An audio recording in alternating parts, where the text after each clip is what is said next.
Eu sou o melhor do mundo, pai. Tem que me respeitar, pai. Se eu quiser ligar pro Barcelona pra nós tudo, Barcelona, nós vai. Uma das coisas que mais dá barriga, homem e mulher, é cerveja. Na hora que você começa a chutar na cerveja, barriga vem. Eu como pouco porque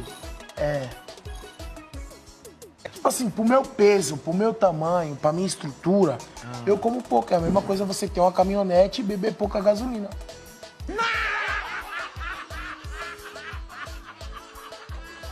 Fiquei sabendo de uma história de despedida tão emocionante, tão sofrida. Sabe qual é a despedida?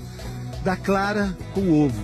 A despedida da Clara com ovo. Mas aí ela só não é tão triste porque a Clara chega pro ovo e fala assim: não fica triste não, a gente se vê dentro do bolo. A gente vai se encontrar dentro do bolo.